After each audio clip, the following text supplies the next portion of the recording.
Buenas noches a todos los estimados colegas eh, del Colegio Médico del Perú y de todos nuestros colegas a nivel nacional.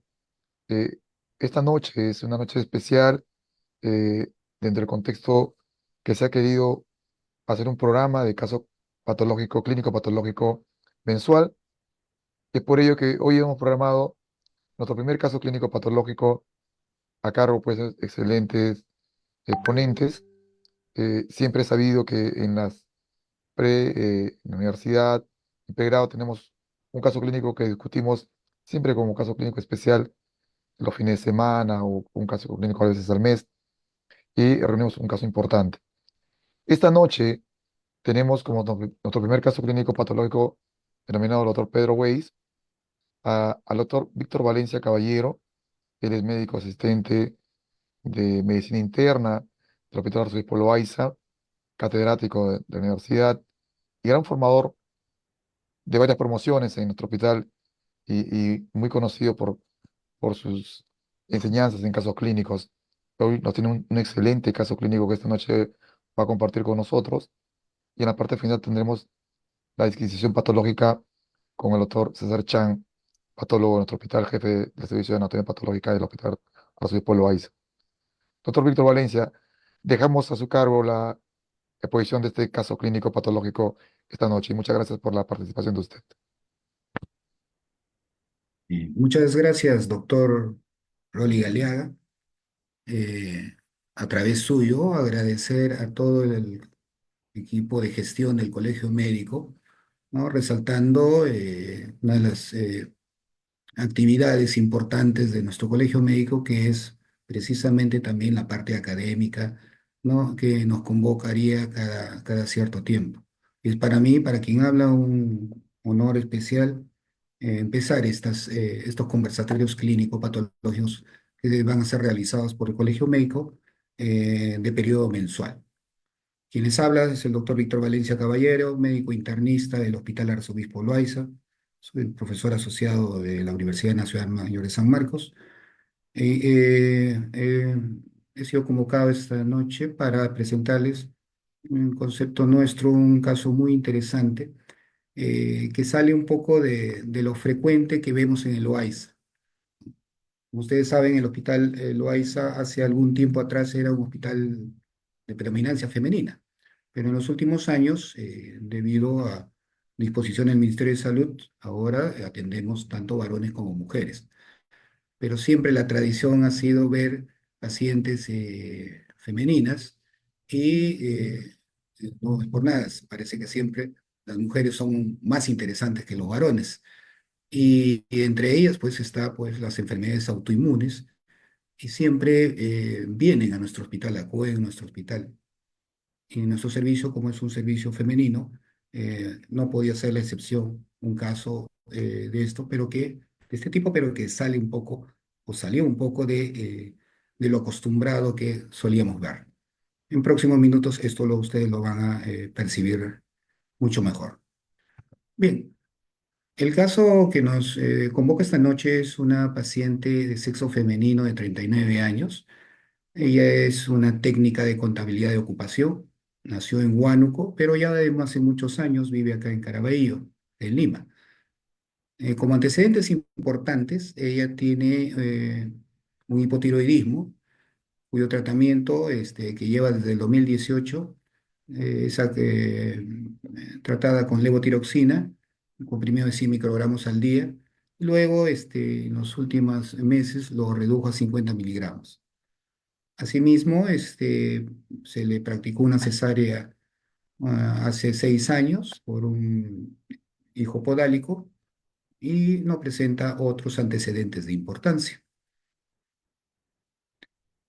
En la anamnesis de esta paciente, el tiempo de enfermedad es de 2 meses, caracterizado por síntomas principales como edema generalizado, debilidad de miembros inferiores y linfadenopatías. En el relato, la paciente refiere que desde hace 2 meses presenta una sensación de epigastrio asociado a hiporexia y a pirosis.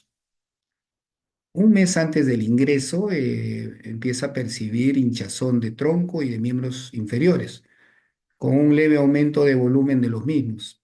Así también nota una disminución en el volumen de su orina. 3 semanas antes del ingreso, presentó dolor abdominal en mi abdomen izquierdo que se hace difuso los días subsiguientes de carácter opresivo que no tiene relación a los alimentos. A los 15 días antes del ingreso, empezó a presentar debilidad de miembros inferiores que le impide deambular con facilidad, motivo por el cual es llevada a la emergencia del hospital. Previamente esta paciente estuvo en el Hospital de la Sanidad de las Fuerzas Policiales por un espacio de 3, 4 días por estos síntomas, pero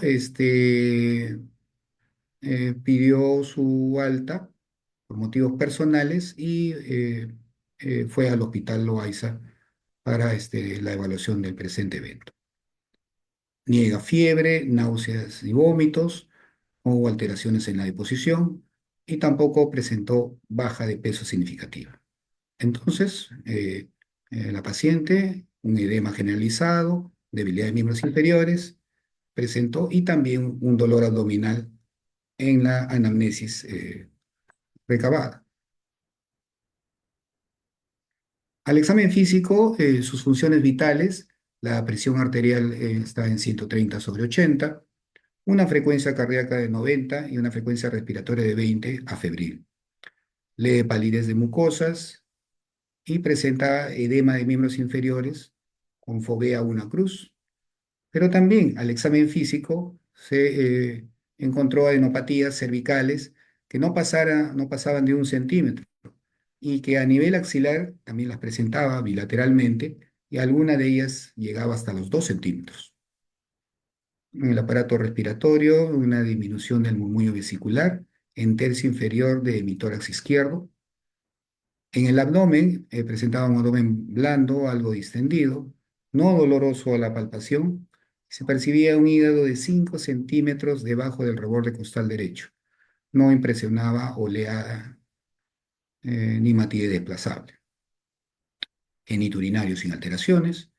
En el examen neurológico estaba lúcida, orientada en tiempo, espacio y persona, con debilidad simétrica de los miembros inferiores, más o menos valorada en 3/5 cruces, tanto la movilidad activa como la pasiva.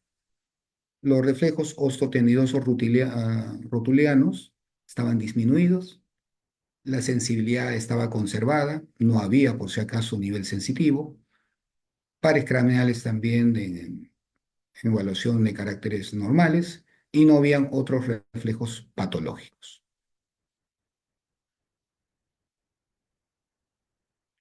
Bien, recabada esta historia y con los hallazgos al examen físico, se procedió pues a hacerle una serie de exámenes de diverso tipo. Como pueden notar, es una paciente que aparentemente está teniendo compromiso de varios sistemas. Había compromiso del orden neurológico, del orden también de un edema generalizado, además de ganglios y linfadenopatías en más de eh, dos grupos a nivel corporal. Por tanto, procedí a hacerle una serie de exámenes variados al respecto. En la columna del central se encuentran los análisis de admisión, mientras en la columna de la derecha está el peor resultado durante su hospitalización de alguno de estos exámenes. Con rojo resaltamos los resultados patológicos de dichos exámenes. Como pueden observar a primera vista, lo que está en rojo es sumamente frecuente e importante en la columna de los exámenes de admisión.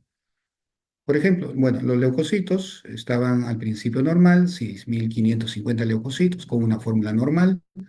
La hemoglobina estaba en 9, plaquetas en 171.000 y la creatinina o la urea creatinina había una discreta elevación, pero puede ser considerada también normal. Habida cuenta que la creatinina puede ser menor de 1,2 como normalidad. Un examen de orina que revelaba ciertas alteraciones, leucocitos había 20 a 40 por campo, hematíes a 5 a 10 por campo. Y acá empieza un poco ya la seguidilla de las alteraciones, además de la anemia que estábamos mencionando. Las proteínas totales y fraccionadas estaban alteradas. Había una hipoalbuminemia de 2,8 para un total de proteínas de 6,53, mientras que las globulinas estaban en 3,67. Es decir, había una hipoalbuminemia con inversión albuminoglobulina. Las transaminasas y LDH estaban normales. La fosfatasa alcalina estaba ligeramente elevada, estaba en 319. Las bilirrubinas estaban en rangos normales, así como el tipo de protrombina. En conclusión, había algunas alteraciones en las pruebas hepáticas que concernían básicamente una elevación de la fosfatasa alcalina. Como esta paciente tenía anemia de 9 hemoglobina, también cabía estudiar dicha esfera. Y bueno, lo común es ver si había alguna alteración nutricional, en este caso del fierro. Se le tomó saturación de transferrina, estaba en 10,6, ¿no? Pero asimismo también tenía una ferritina en 383. Si fuera una anemia ferropénica, evidentemente estuviera disminuido tanto la saturación de transferrina y la ferritina también. Pero pareciera, además de tener el componente de ferropenia, que la ferritina sea elevado. Ustedes saben, la ferritina es un reactante de fase aguda que típicamente se eleva a veces en procesos agudos, ¿no? Inflamatorios, de algún tipo. Y algo podría decir al respecto sobre esta enfermedad. En el volumen corpuscular de los glóbulos rojos había una cierta microcitosis, 70,8, ¿no? Que corroboraba cierta ferropenia de la paciente. Y en el examen de Coombs sale un Coombs directos 2 cruces. Evidentemente que eso podría orientar a alguna forma de anemia hemolítica. Pero ya cuando también se evalúa, por ejemplo, se mencionó el LDH y también se evaluó los reticulocitos corregidos estaban en rangos de normalidad hacia abajo. No había la clásica reticulocitosis que debería observarse en las anemias, ¿no? Y en este caso sí había un CUS positivo, una anemia hemolítica. Recuerden que un CUS positivo no necesariamente indica hemólisis, pero puede indicarnos algún trastorno inmunológico en ciertos.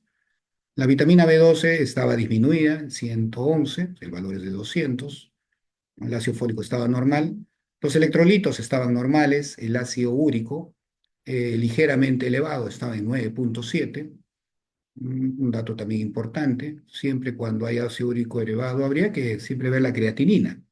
Y la creatinina, en la admisión por lo menos, estaba normal. Entonces ya llamaba la atención también este ácido úrico elevado.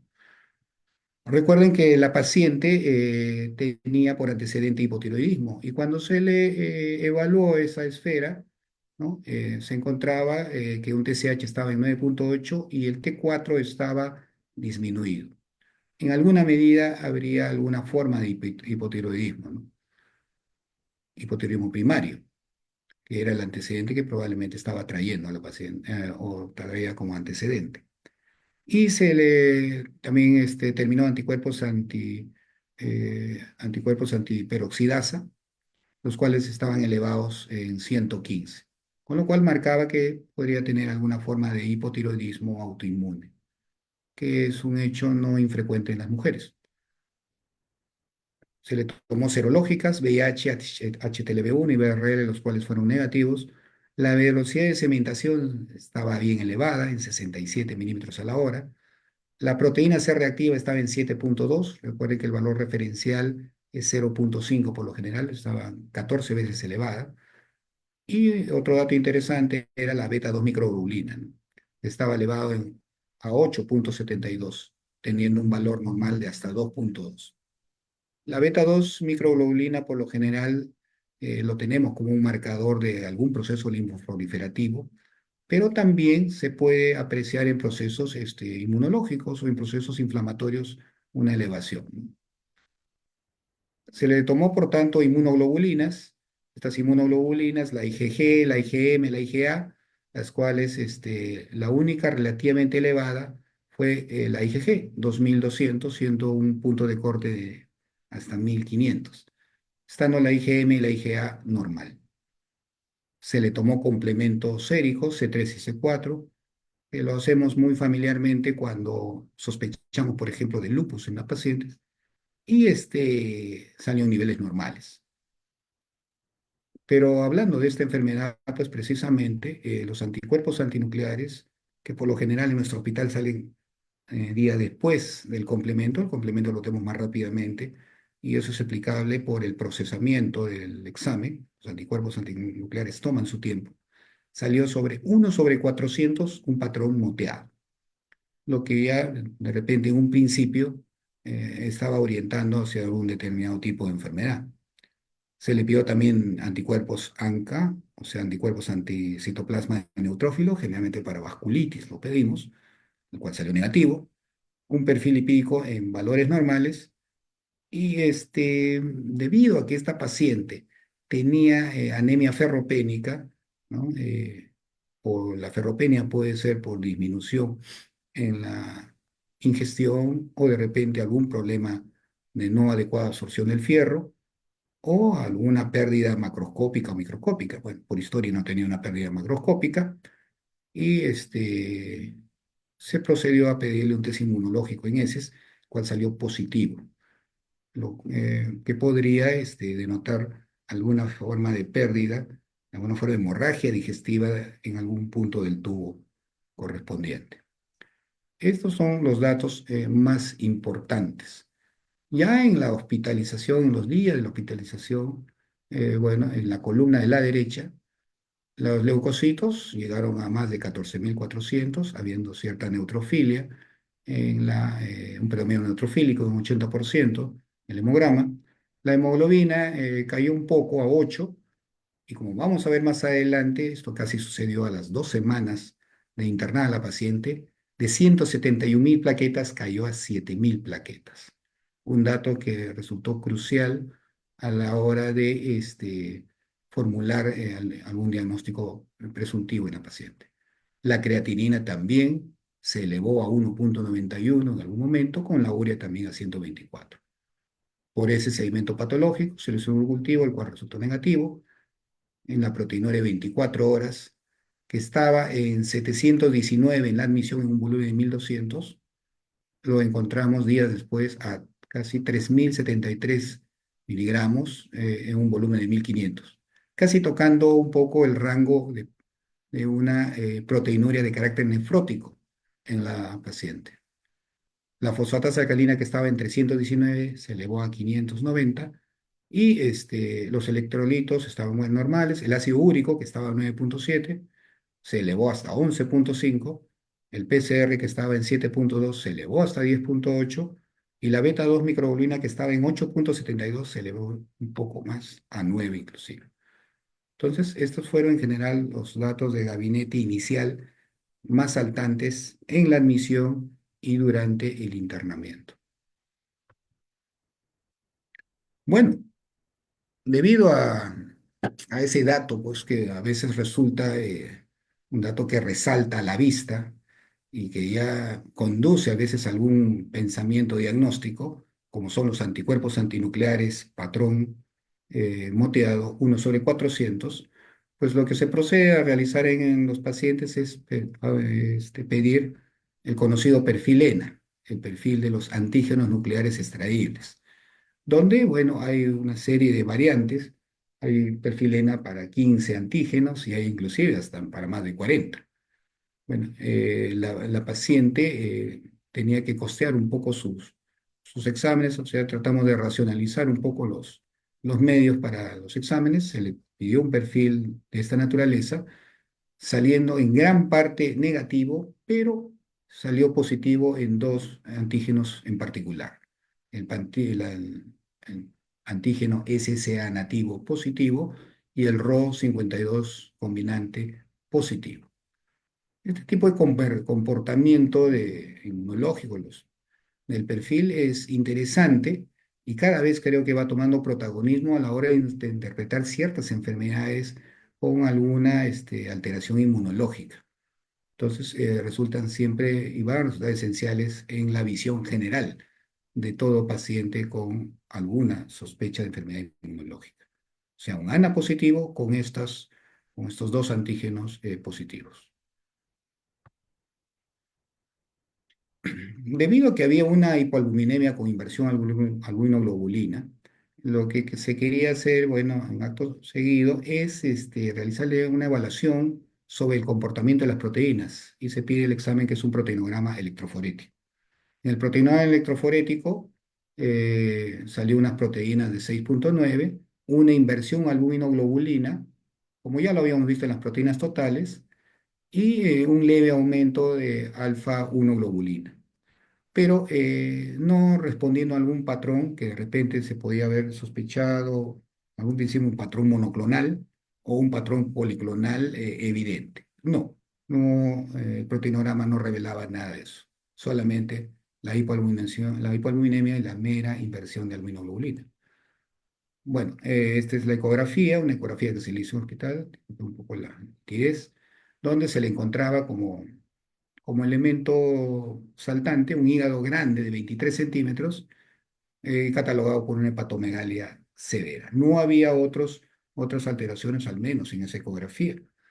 Y en el caso de los riñones eran calificados como riñones, al menos ecográficamente, sin mayores alteraciones. Sobre todo viendo esa elevación intrahospitalaria hasta 1,93 de creatinina, bueno, uno trataría de esperar alguna alteración a nivel anatómico del riñón. No lo presentaba en la ecografía.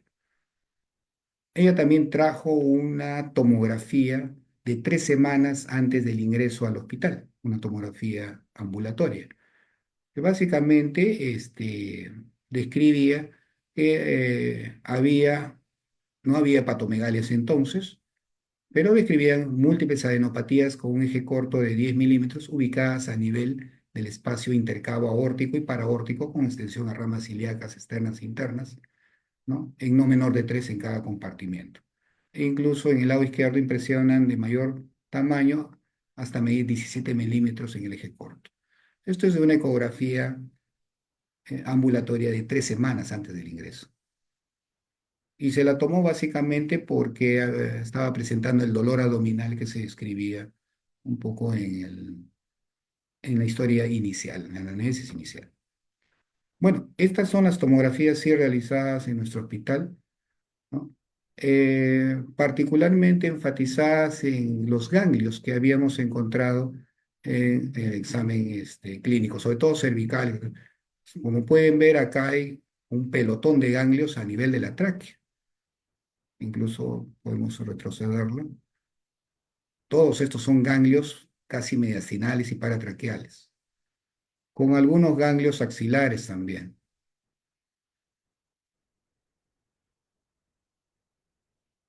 Acá están los ganglios a nivel axilar, de los cuales, como vamos a ver más adelante, se tomó una biopsia de uno de ellos para el estudio subsiguiente.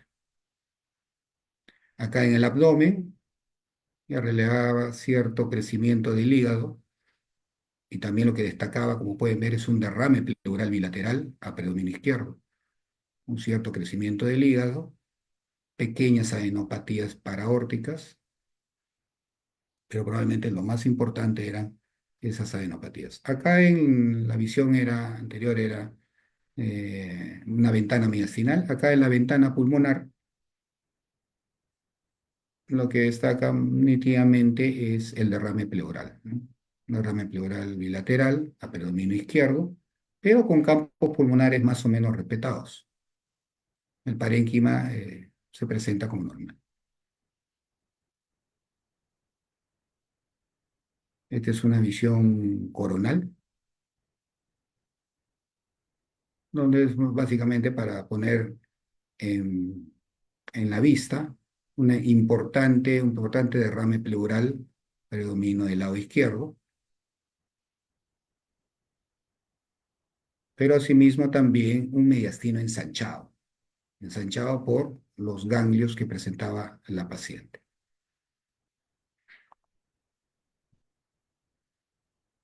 Como recordarán por historia, también esta paciente revelaba disminución de la fuerza en los miembros inferiores. Por lo tanto, se le tomó una electromiografía cuya conclusión reveló un severo patrón sensitivo motor mixto a predominio axonal de miembros inferiores, un poco asimétrico. O sea, revelaba una polineuropatía mixta sensitiva motora de miembros inferiores de modo importante.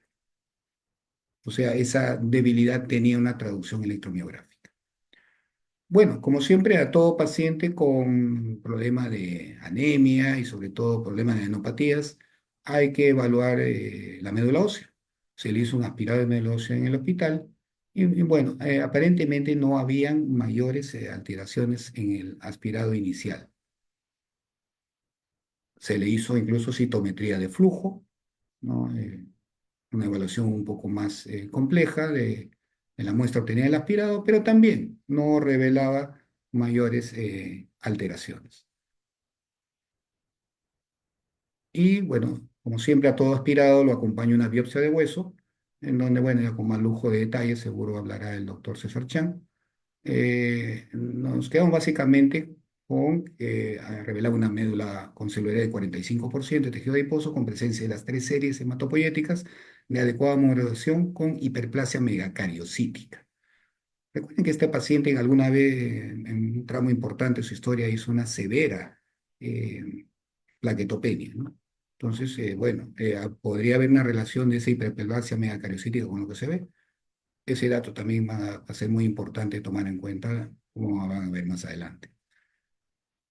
Se le hizo a una inmunofijación, siempre cuando se hace una pirámide ósea y se ve alteraciones que podían llevar a una alteración clonal, una sospecha de una enfermedad clonal, se hace este examen de inmunofijación, la cual no revelaba mayores datos de eh, clonalidad, al menos de alguna de la producción de las inmunoglobulinas.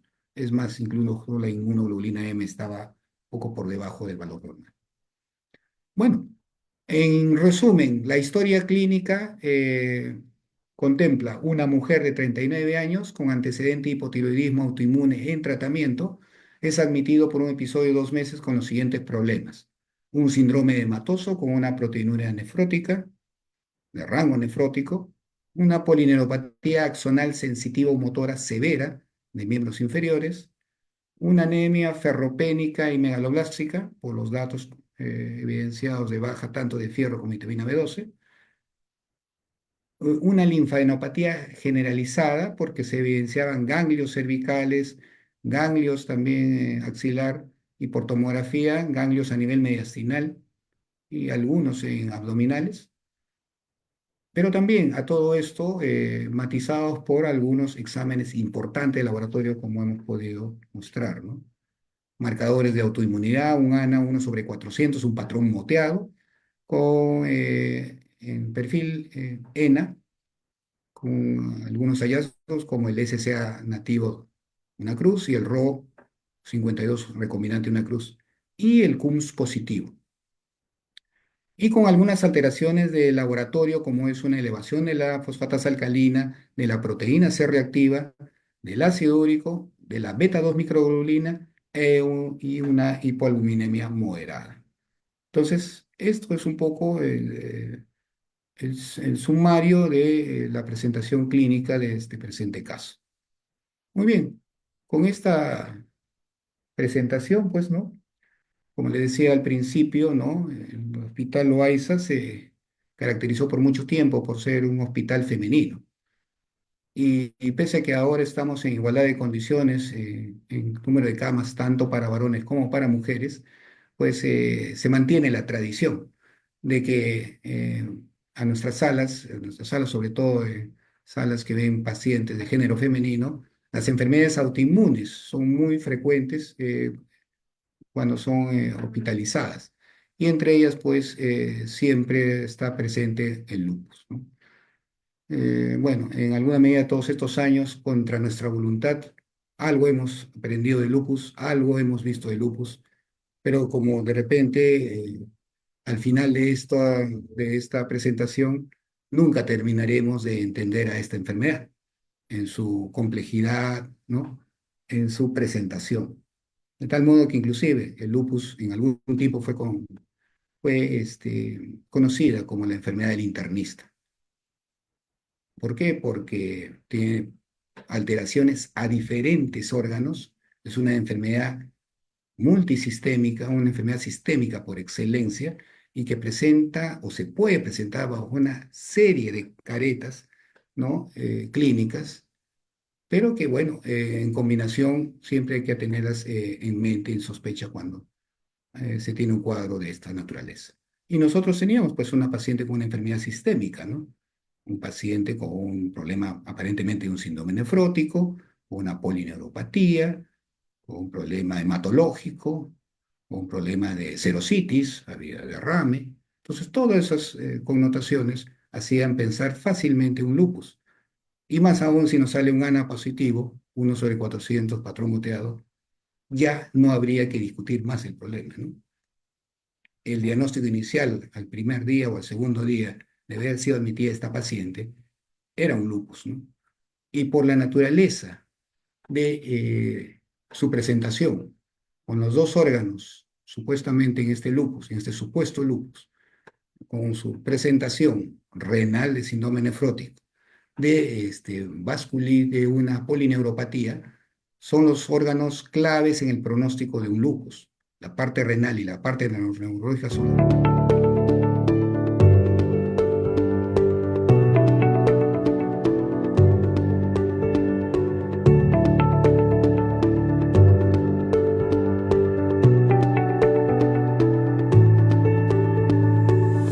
Y por la cierta gravedad que se presentaba en la paciente, nos obligó casi a pulsearla de inicio.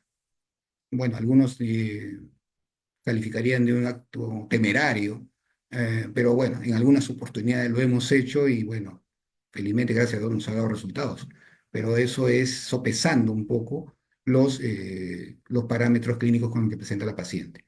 Entonces, por esto, inclusive, casi a los 2, 3 días se inició pulso de metilprednisolona 1 gramo al día por 3 días consecutivos.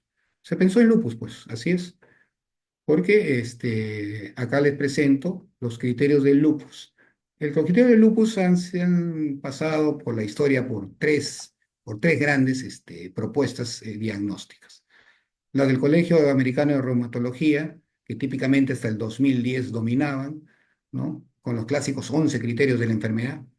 Y luego, hasta el 2012, vinieron expertos, colegas del SLIC, el grupo SLIC, que propuso este cuadro que ustedes tienen a la vista, donde, por ejemplo, habían, sí, los 11 criterios clínicos, pero se ampliaban mucho más algunos de ellos.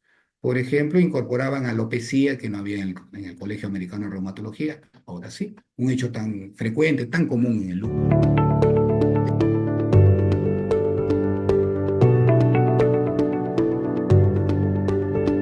Como criterio, mononeuritis múltiple, mielitis, neuropatía central o periférica, síndrome orgánico cerebral. Cosa que tenía, aparentemente nuestra paciente tenía una neuropatía periférica, por tanto calificaba como criterio. En la parte renal también tenía una proteinuria de 24 horas mayor de 500, ¿no? Y además también tenía el ANA positivo. Siempre debería haber el ANA positivo, cualquiera sea la sospecha de lupus. No se puede mantener un lupus en sospecha si no hay un ANA positivo.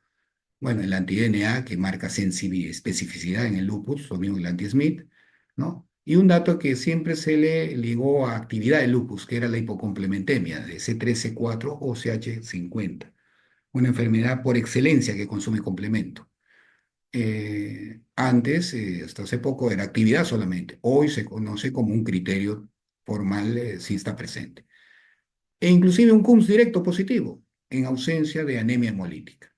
Como pueden ver, varios de lo mencionado tenía nuestra paciente, un criterio renal, un criterio de serositis, también una pleuritis, que no lo hemos mencionado, un compromiso neurológico de una neuropatía periférica, 3 criterios, el ANA, 4 criterios, la hipocompatibilidad 5 y el Q6. Bueno, y como el Colegio Americano de Reumatología, el grupo SLIC también decía, estaba en la parte inferior de la presentación, al reunir más de 4 criterios, incluido el criterio inmunológico del ANA, también se plantea lupus. O sea, no había duda aparentemente, estábamos frente a un lupus, a un caso más de lupus en nuestro hospital.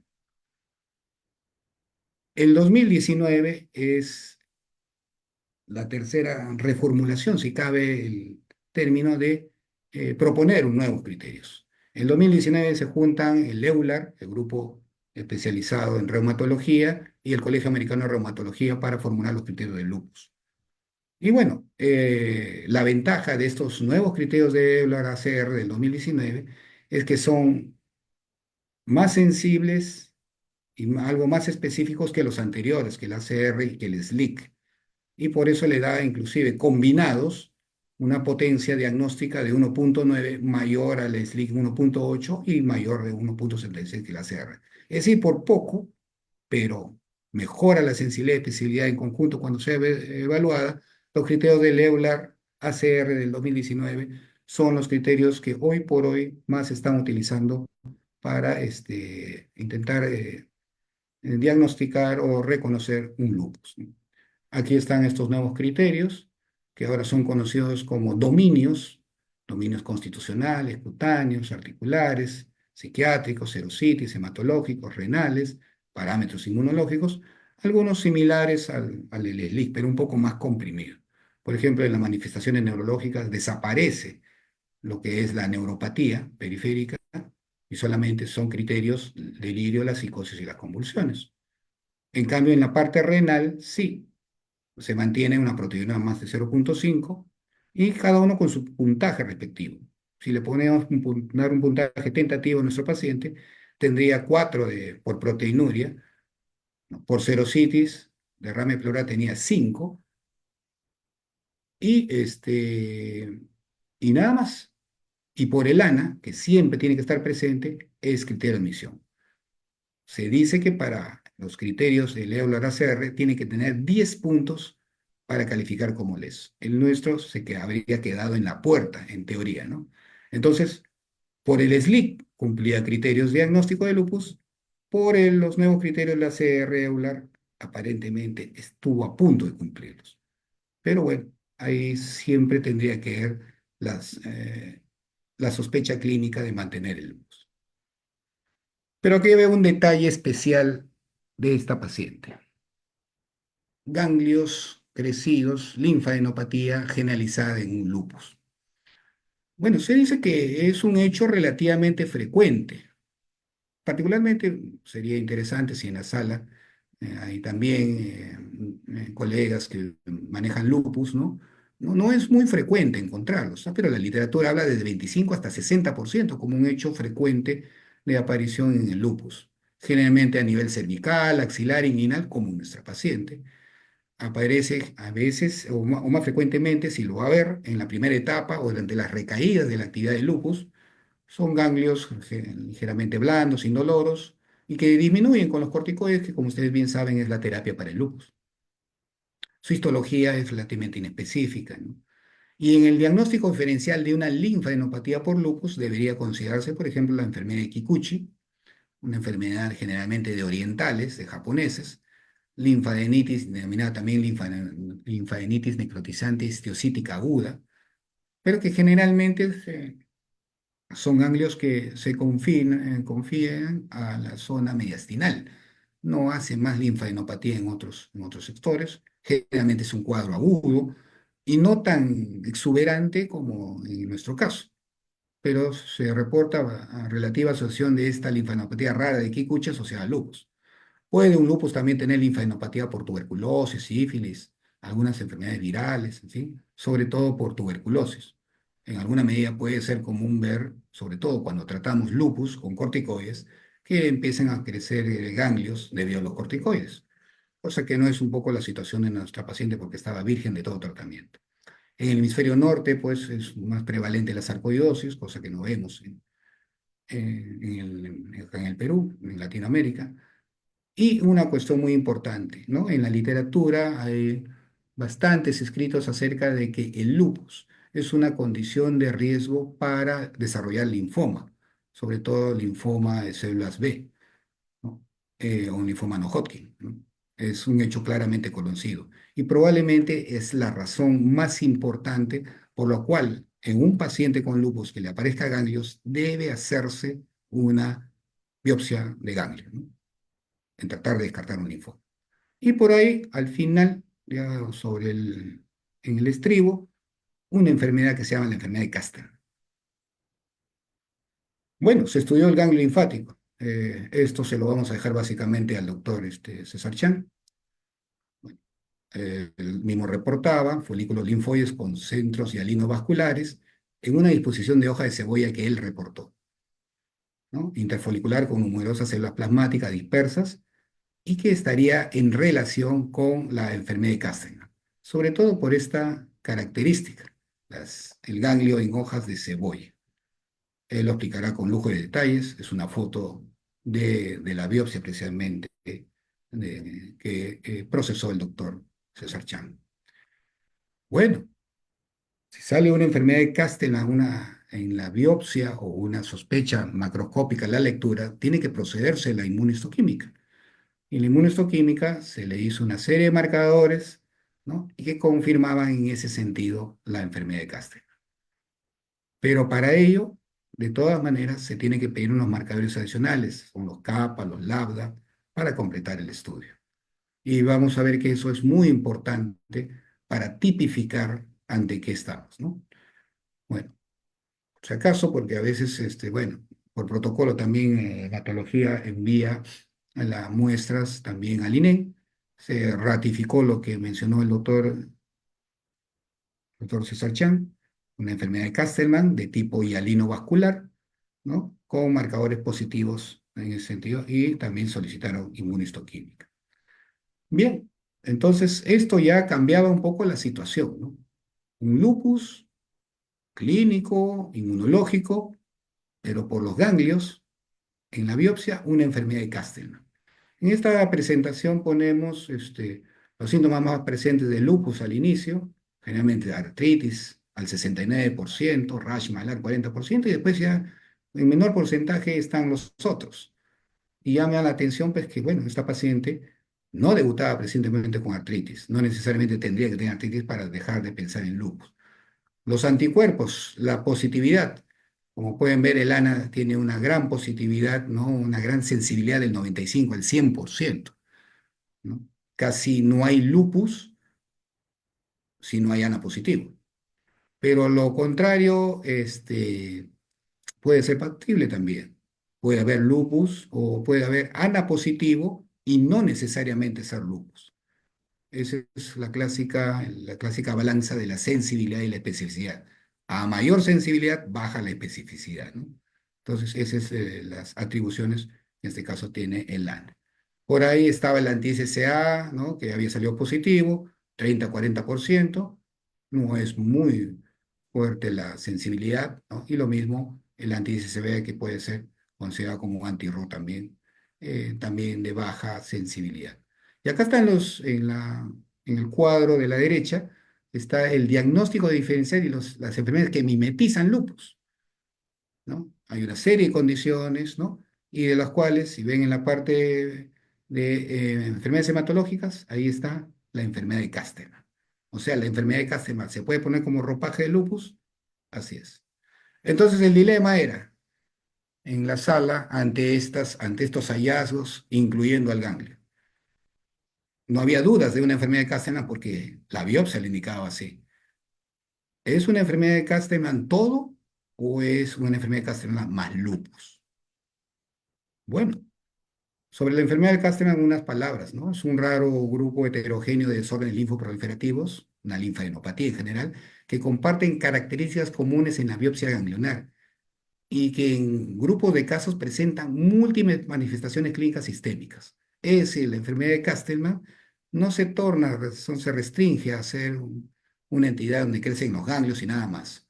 Puede presentar manifestaciones sistémicas, como lo podría estar presentando nuestro paciente y como lo vamos a ver en breve.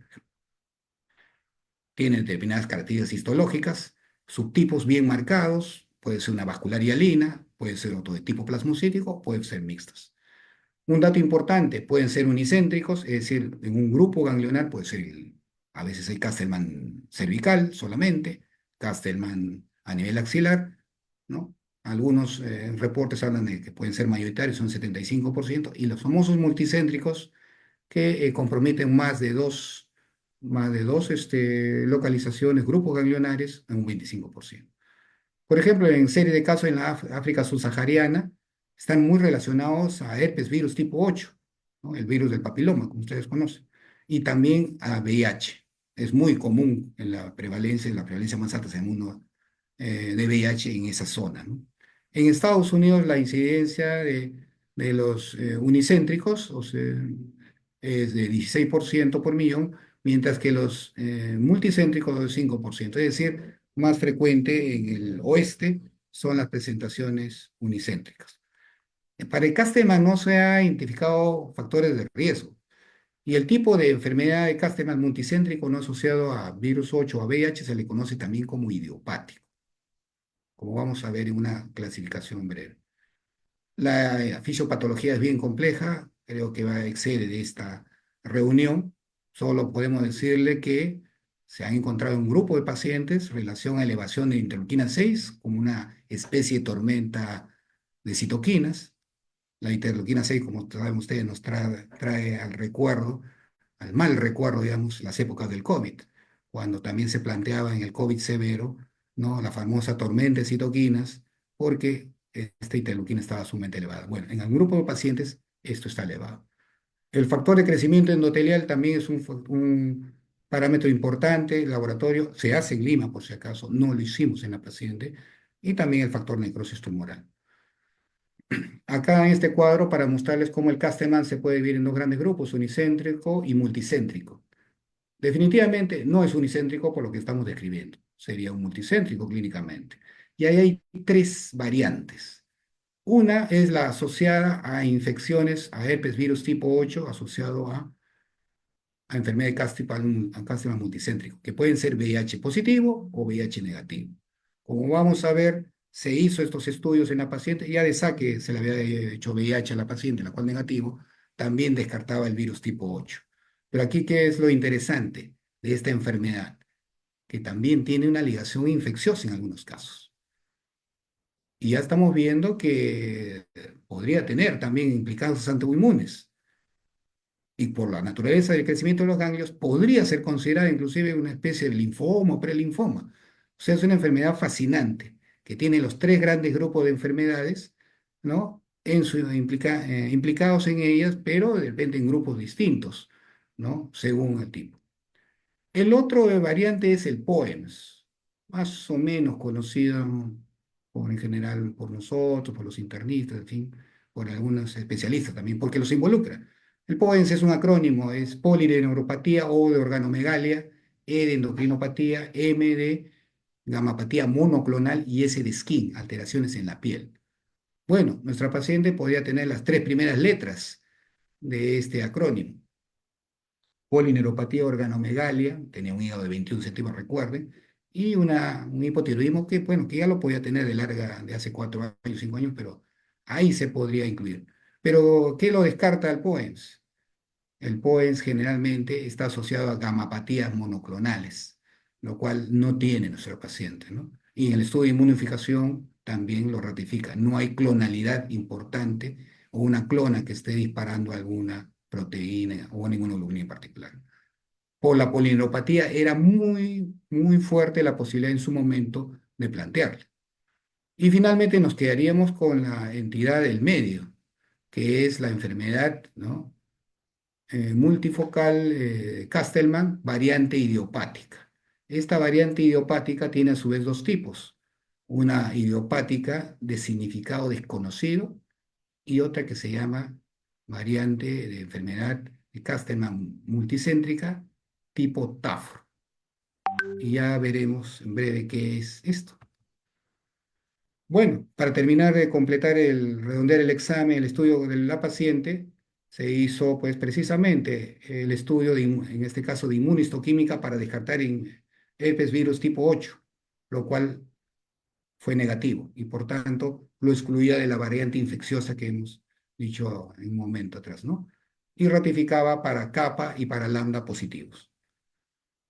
Y además era importante descartar otros virus como el Epstein-Barr. El Epstein-Barr es un virus bien interesante en medicina interna porque está metido en varias cosas. Y también, como lo sabe muy bien el doctor Roy Galeaga, que es oncólogo, también está implicado en algunas procesos oncológicos. Bueno, este resultó negativo. Entonces nos estamos quedando con estas dos variantes. Si es de significado incierto, esta enfermedad de Castleman multicéntrica idiopática, o es la variante TAF. Bueno, entonces buscamos en la literatura, ¿hay lupus con Castleman a la vez? Sí, hay, pero muy poco, es raro ello. O sea, lupus establecido con enfermedad de Castleman, ¿no? En esta revisión, ¿no? Era una revisión de casos, más o menos en la literatura, estos autores encontraron en 17, 10 artículos, 17 pacientes, solo 17 pacientes, y de esta búsqueda casi por 30 años, de buscar pacientes que tenían lupus por Castleman. O sea, era en búsqueda en los grandes buscadores, ¿no?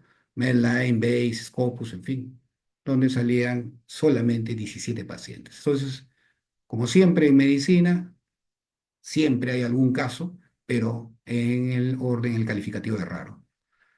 Otro artículo por aislado, una enfermedad de Castleman que se presentaba con linfadenopatía en una paciente mujer con lupus establecido. Bueno, podría ser algo como en nuestro caso.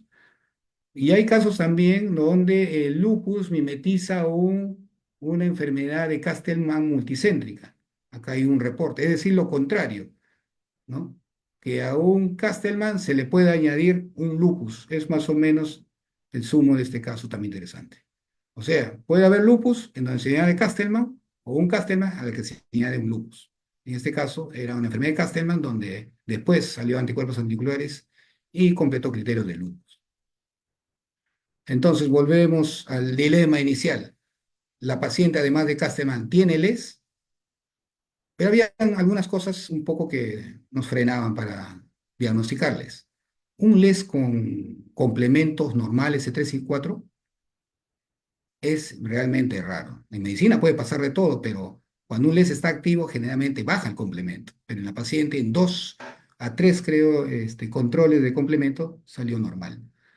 Y lo más importante, como recordarán al principio, por la sospecha de LES y de un LES importante, renal y neurológico, la pulseamos a la paciente. A la semana presentó una trombocitopenia severa de hasta 7.000 plaquetas, a pesar de los múltiples corticoides, los pulsos de metilprednisolona y de corticoides orales a dosis altas. Un lupus que paradójicamente no mejora y por el contrario bajan las plaquetas hasta 7.000, era realmente un dilema, ¿no? Y un llamado de atención importante en la formulación de un LES.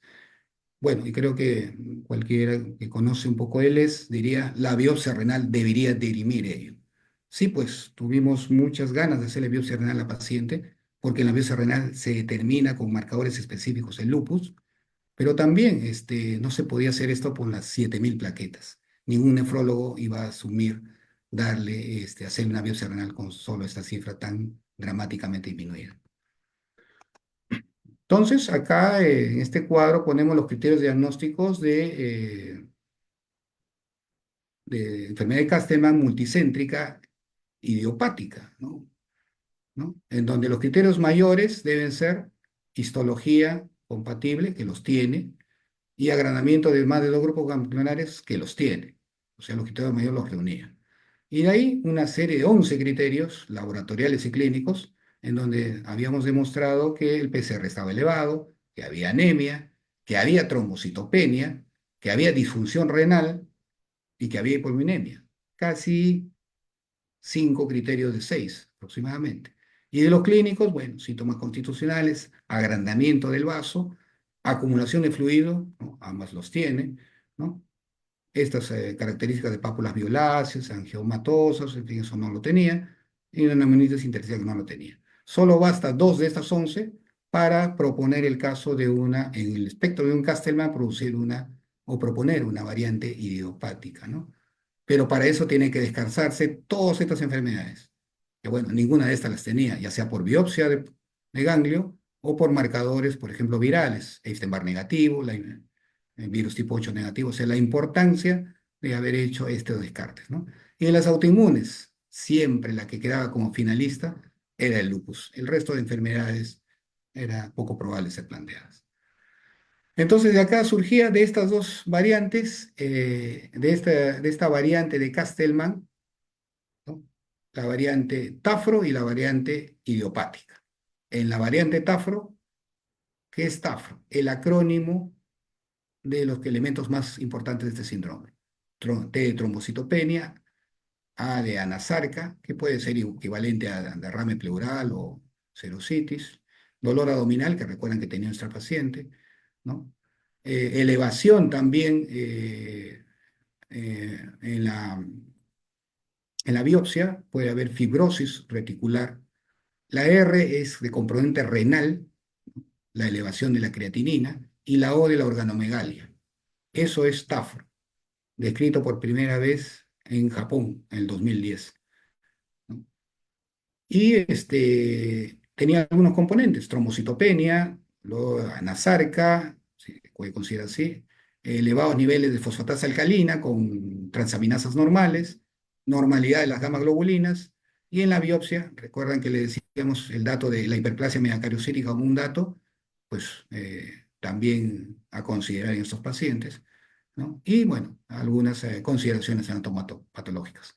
Lo contrario que sucede en algunos puntos de la idiopática de significado incierto, donde lo que domina es la trombocitosis y donde existe un elevado nivel de gamma globulinas. Por tanto, si era una variante idiopática, inclinaba la balanza a esta enfermedad, el síndrome de TAF. Descrita por primera vez por el doctor Takai en 2009, japonés, es decir, TAF acaba de cumplir 15 años, eh, de escrita, donde está el acrónimo de la entidad, ¿no? Trombocitopenia, neasarca, F de fiebre, la paciente nunca tuvo fiebre, fibrosis reticular, que algunos lo comparan, por ejemplo, lo cambian a disfunción renal, que sí tenía nuestra paciente, creatinina un poco elevada y sobre todo los proteínas de rango nefrótico, y la organomegalia por la presencia de la hepatomegalia importante. Acá están los criterios propuestos del síndrome de Tafro, ¿no? ¿No? Que generalmente tiene que haber descarte de enfermedades. Ahí el LES siempre está como una espada de Damocles. El resto ya había sido descartado, incluido el POMS que describimos anteriormente, con las características histopatológicas, ¿no? Y sobre todo por la negatividad del LANA, que el LANA significa el descarte del herpes virus tipo 8, que se lo había descartado, ¿no? Y criterios mayores se necesitan, ¿no? Ausencia de los elementos clínicos mencionados, ausencia de hipergamaglobulinemia que lo tenía la paciente, y ganglios no muy crecidos, generalmente no pasaban los 2 centímetros, que podían ser encajados en este nivel. Y criterios menores, hiperonormoplasia de megacariocitos, que los tenía, y altos niveles de fosfatasa alcalina sin elevación de transaminasas, que también las tenía nuestra paciente. Bueno, esta es la sumarización de los criterios de Tafro, ¿no? Acá es una comparación de la clínica, de algunos aspectos clínicos de las principales variantes de enfermedad de Castleman, ¿no? Enfocado básicamente, por ejemplo, en el Tafro, donde es importante los edemas, la retención, la nasarca, ¿no? También puede haber alteración de pequeñas neuropatía periférica, ¿no? Como datos importantes, ¿no? Comparado con las otras variantes. Este cuadro es para establecer un poco la severidad de estas enfermedades de Castleman, además de diagnosticarla y sus variantes, ver qué tan severo es. Y nosotros podíamos, sumarizando, que había derrame pleural, ¿no? En la imagen, ¿no? Que había una cuenta plaquetaria inclusive menos de 7.000, hasta menos de 10.000, hasta 3 puntos, ¿no?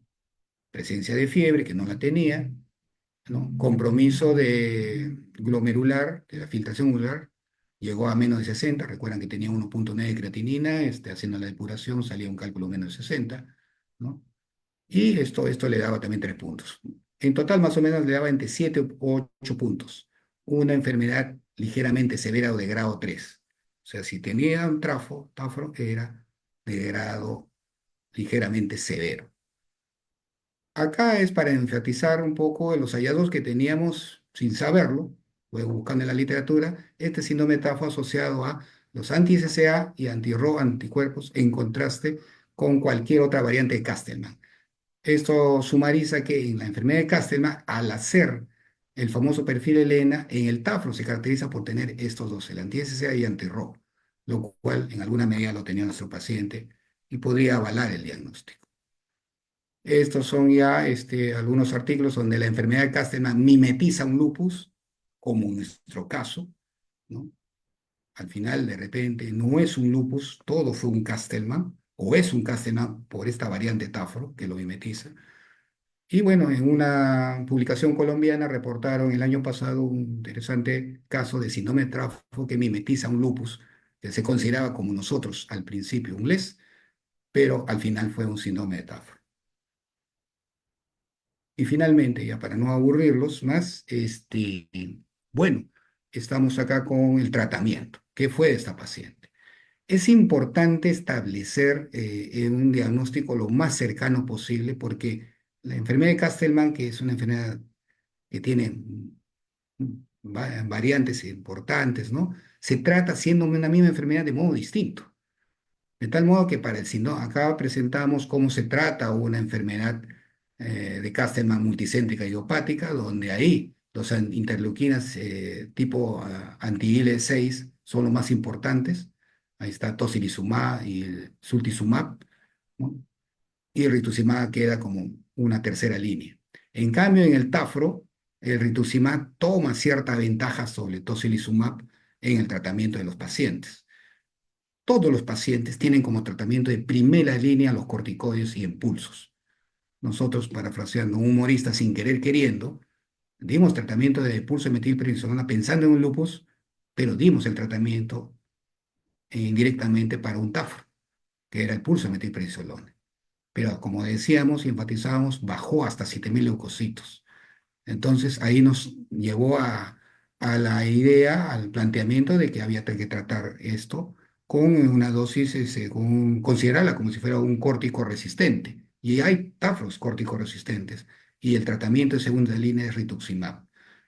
No es muy fácil conseguir rituximab, ¿no? O sea, el paciente tuvo que costearse este anticuerpo antimonoclonal, que pues, ustedes saben es un anti-CD20 y que forma parte importante de la génesis del Tafro, y con ello mejoró bastante. Hemos tenido la suerte de verla hoy día precisamente en control por consulta externa y vimos a la paciente bastante mejorada.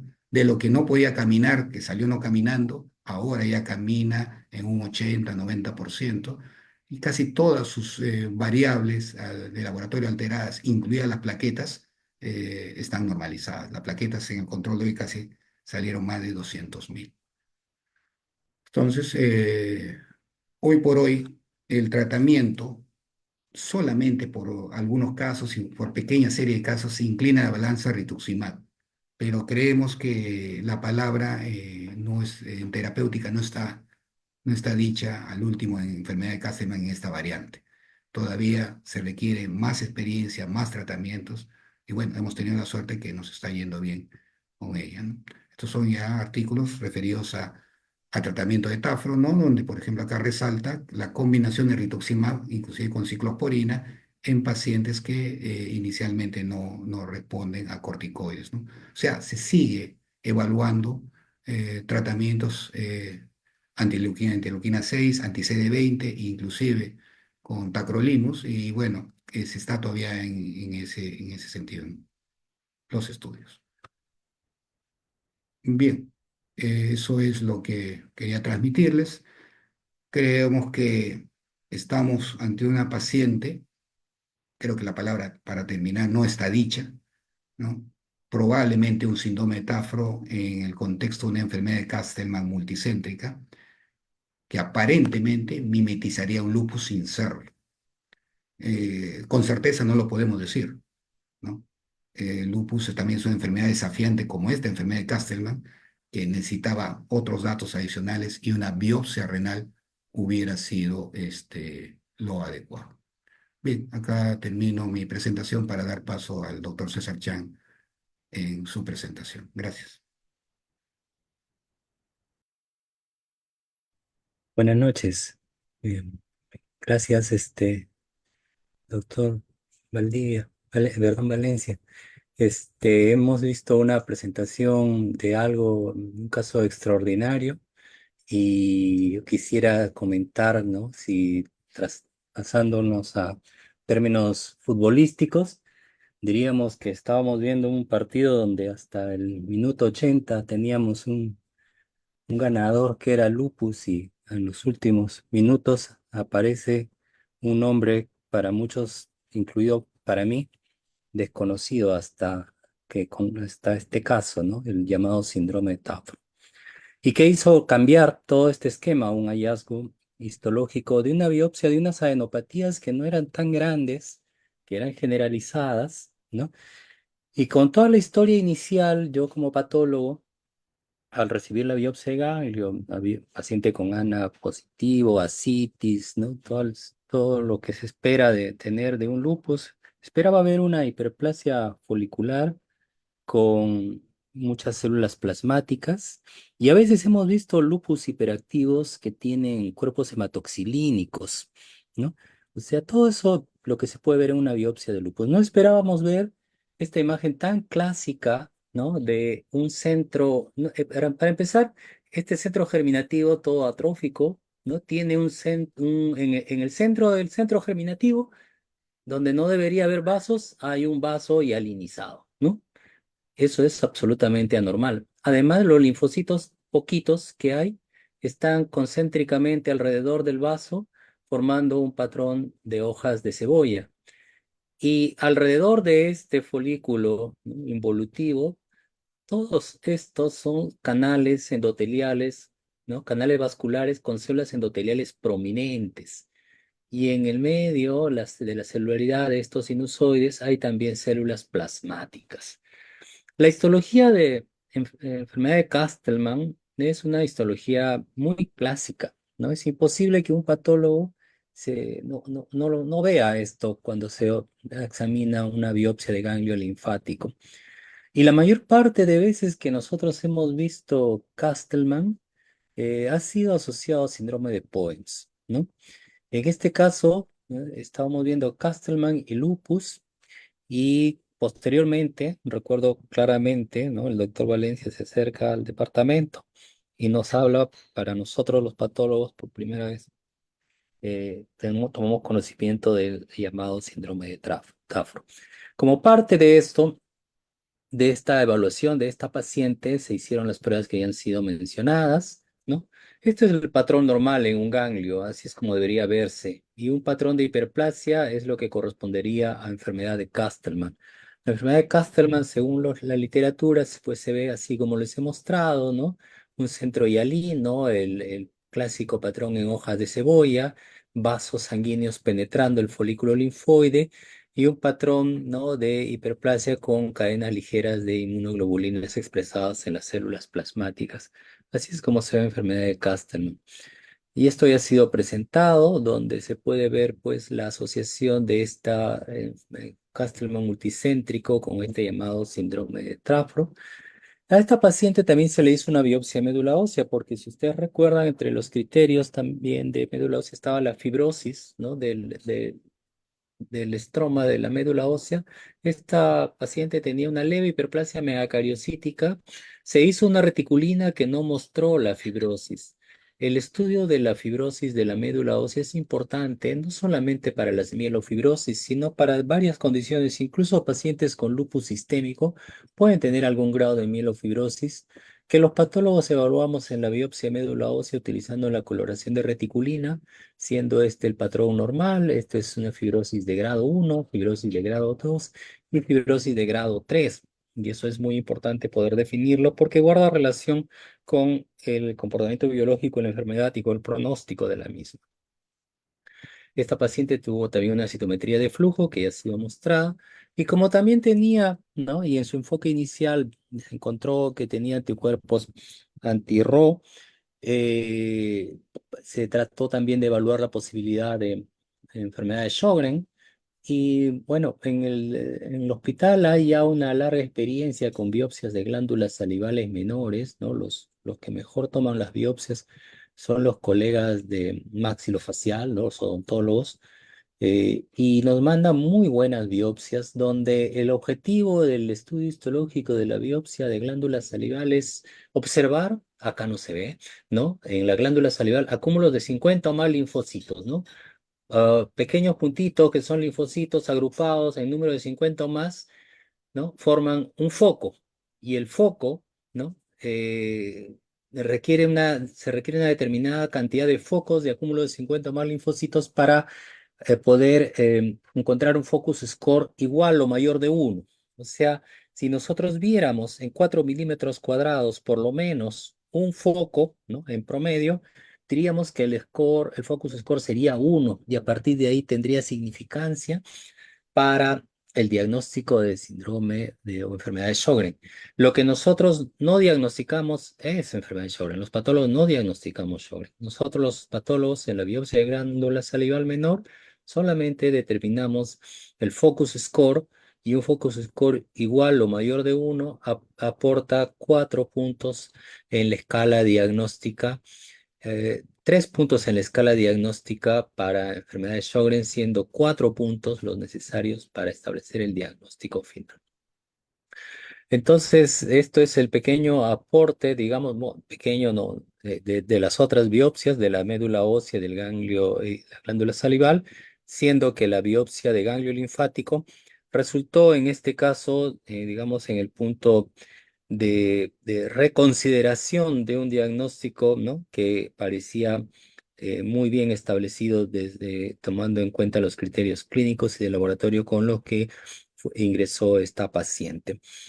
El mensaje, ¿no? El corolario, para nosotros en los largos años que ya trabajamos con el doctor Valencia y con el equipo de los colegas de medicina interna, es que una adecuada interacción entre los clínicos y los patólogos, ¿no? Permite ayudar a los pacientes. Ahora tenemos afortunadamente el apoyo de la inmunohistoquímica, que no solamente está limitada a su uso al estudio de los tumores, donde realmente tiene su mayor aporte, sino a casos como este, ¿no? La red dendrítica folicular, ¿no? Resaltada con CD21, la politipia de inmunoglobulinas, perdón, de cadenas ligeras de inmunoglobulinas, capa lambda, ¿no? Diferente a la monotipia que hubiéramos visto, por ejemplo, en POEMS. Es importante en este caso, ¿no? La identificación de células plasmáticas, que también se logró con el uso de la inmunohistoquímica, ayudó a completar el estudio de esta enfermedad no neoplásica, ¿no? De etiología desconocida, donde el rol principal lo tiene la interleuquina 6, que es la responsable de la gran angiogénesis, ¿no? De los tipos de respuesta con la serositis y el daño multiorgánico característico de esta condición. No es el primer caso, en realidad, justo antes de este vimos un caso con serositis y con criterios de Tafro, ¿no? En otra paciente que también tiene un comportamiento clínico tórpido, ¿no? Inicia con un dolor abdominal. Y en realidad estamos aprendiendo, ¿no? Y seguimos aprendiendo y es esta oportunidad que nos da el Colegio Médico para presentar este caso, es una ventana más para poder compartir nuestra experiencia, ¿no? Y ponernos y ampliar nuestro rol docente que lo cumplimos en el hospital. No sé, doctor Valencia, si tuviera algún comentario adicional.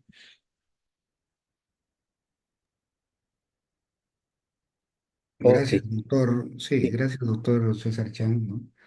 Como usted bien lo dice, esto se logra cuando conversamos con el patólogo y así mismo también lo hacemos a los radiólogos, ¿no? Bueno, tenemos a veces un poco esa costumbre, de repente inoportuna en algunos casos, ¿no? De visitar a nuestro gran amigo César Chang y a todo el equipo de patología que gentilmente está trabajando, pero que nosotros a veces irrumpimos en algún momento de la mañana de sus labores para consultarle algunas de nuestras biopsias. Y precisamente para darle esos datos importantes que el patólogo a veces necesita, datos clínicos, para poder ya orientar y formular el diagnóstico con mayor certidumbre. Eh, Acá no es la idea de que hay que darle al patólogo la muestra y a ver qué dice. Como al radiólogo, a ver, hay que darle la placa, que tome la placa, a ver qué dice, ¿no? Nosotros no jugamos así como quien dice, sino vamos en beneficio del paciente, nos integramos, intercambiamos opiniones y bueno, creo que es una mejor manera de ver la medicina holísticamente, con la interrelación de los servicios al respecto. Y además, en esa línea, también quiero enfatizar que felizmente, aún todavía nuestro hospital Loaiza conserva cerca de 9 servicios de medicina interna, más de 200 camas, donde gran parte de estos pacientes vienen y le descubrimos más de una enfermedad, más de un sistema. Y eso a veces es una contraposición a servicios o de otros hospitales donde están bien establecidos sus servicios, sus camas, pero casi a la medicina interna la reducen a la mínima expresión. Esto no se podría dar lugar si hubiera servicio de medicina interna y donde ahí, con la buena ayuda de nuestros colegas interconsultantes de otras especialidades, se llega al diagnóstico. Para llegar al diagnóstico de esta paciente, tuvimos que trabajar con los neurólogos, con los hematólogos sobre todo, también con oncología, con reumatología, con patología. Es decir, esta es una enfermedad y buena parte de los pacientes son pluripatológicos. Y ese es el campo precisamente de nuestra especialidad de medicina interna de coordinar con las diferentes especialidades para un adecuado enfoque integral del paciente y por ende de la recuperación de su salud. No creo que este diagnóstico se hubiera hecho similarmente en un departamento de medicina de la Almenara, del Rebagliati, del 2 de Mayo. Nos tocó en suerte a nosotros ver este caso, pero creo que en un hospital donde solamente se hubiera habido especialidades aisladas, creo que hubiera sido muy complicado haber llegado al diagnóstico. Este paciente es una típica paciente pluripatológica, polisistemática, multisistémica, que requería este enfoque. Bueno, para no ser un monólogo, el doctor Chan y quien les habla, creo que es importante y sería valioso, de repente, opiniones, experiencias. Creo que este caso no está cerrado todavía del todo. Podría ser importante opiniones del auditorio. No sé, en dentro del auditorio, si hay preguntas que quisieran hacer el doctor Chan o quien les habla.